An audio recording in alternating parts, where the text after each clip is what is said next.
Bien-aimé, bonjour, que le Seigneur vous bénisse. Je suis Rodez, serviteur du Seigneur. Alors, je me présente devant vous avec la grâce du Seigneur pour vous annoncer, vous mettre au courant des choses que le Seigneur m'a demandé de partager à son Église.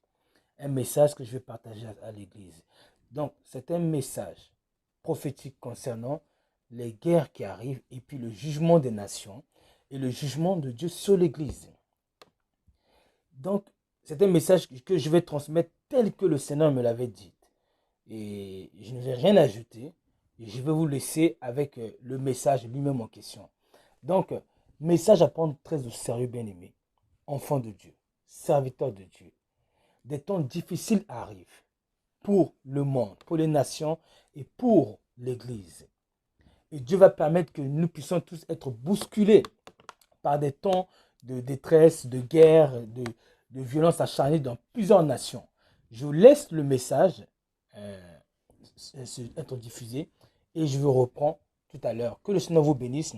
Je nous exhorte seulement bien aimé à être disposé, à écouter avec une oreille vraiment attentive parce que je ne suis pas en train de plaisanter.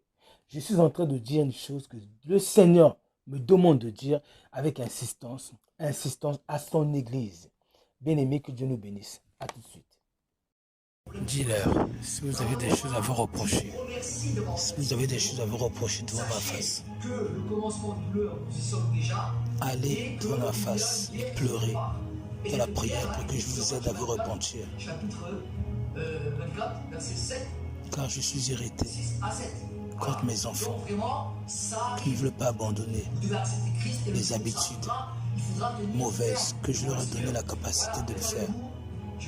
Car je suis irrité de l'endurcissement du cœur de mes enfants.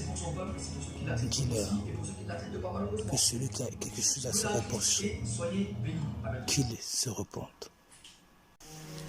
Le Seigneur me dit de dire qu'il est ici. Il est ici. Il est ici. Si vous voulez écouter sa voix, écoutez Rodez.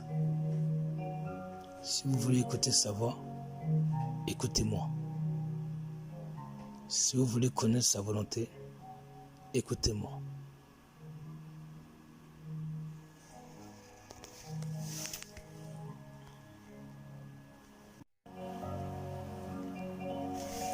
Dis-leur ceci.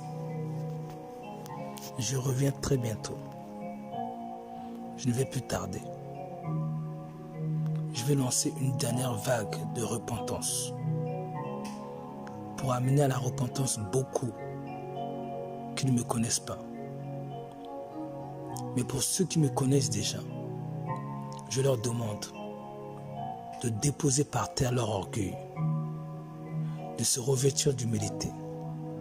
Je leur demande de renoncer à toutes ces choses que mon esprit leur a demandé de renoncer dans leur cœur, mais qu'ils ont résisté.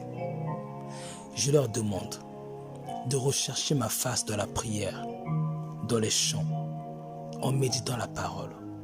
En méditant la parole dans le but de rechercher ma volonté pour eux dans la parole, mes désirs pour eux dans la parole, mes attentes pour eux dans la parole.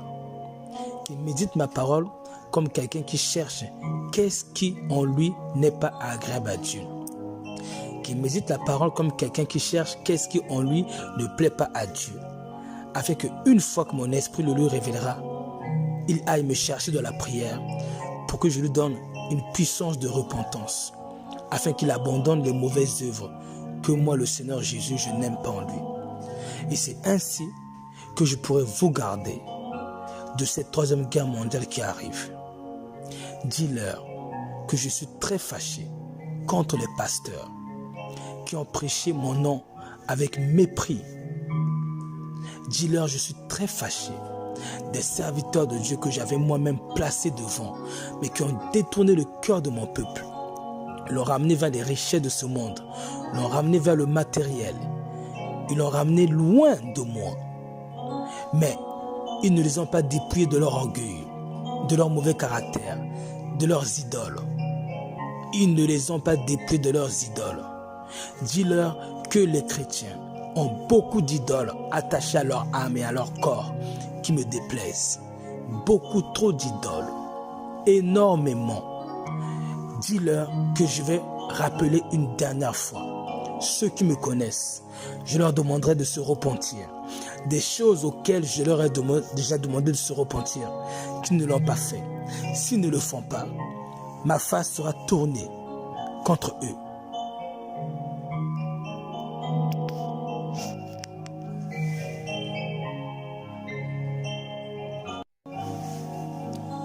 Dis au pasteur ceci: homme de Dieu, mes serviteurs, c'est moi qui vous ai choisi, c'est moi qui vous ai oint pour que vous préparez mon peuple, pour qu'il me soit agréable, pour qu'il marche dans mes voies, pour qu'il s'éloigne de toutes les idoles de ce monde.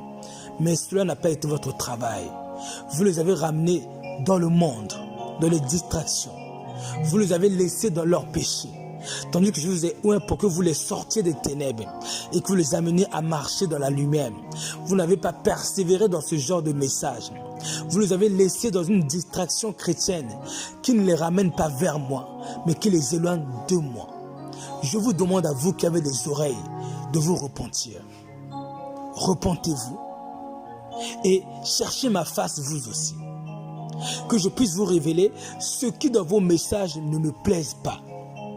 Que je puisse vous révéler les ténèbres qui se cachent dans vos messages. Humiliez-vous devant moi dans la prière et cherchez-moi promptement. Je vous parlerai une fois de plus. Pour ceux qui m'écouteront, je les garderai pendant ces temps difficiles.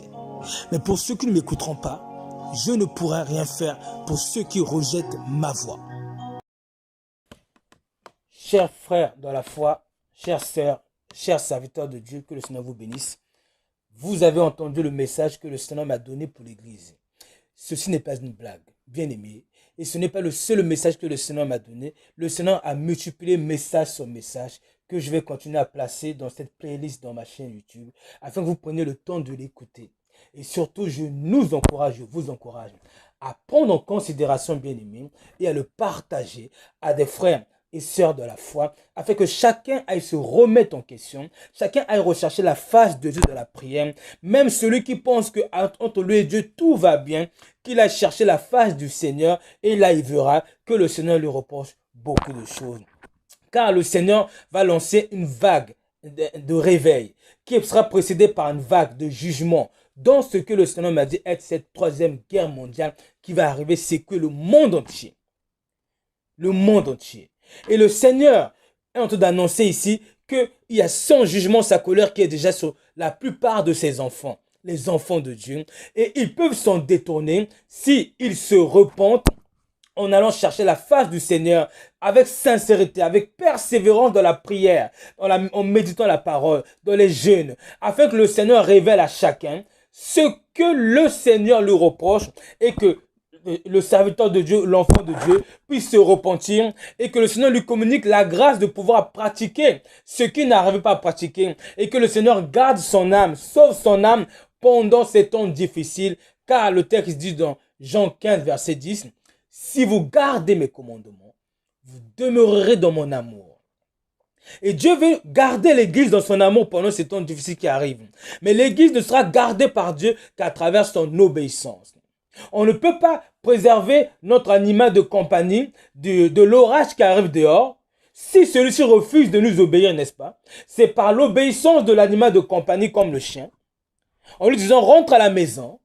C'est par son obéissance qu'il va éviter quoi? L'orage qui arrive dehors ou le tonnerre qui arrive dehors, car j'essaie de dire que Dieu ne sauvera son Église que par l'obéissance de celui-ci, à travers ses préceptes, ses ordonnances et la voix de Dieu qui résonne en nous dans nos consciences. Bien-aimés, prenons en considération, je vous exhorte à partager ce message à quiconque vous trouvez comme étant un enfant de Dieu. Bien-aimés, que Dieu nous bénisse. À bientôt, car j'ai encore d'autres messages à partager. Repartez de la playlist, il y a d'autres messages que le Seigneur m'a donné plus en détail. Que Dieu nous bénisse. Amen.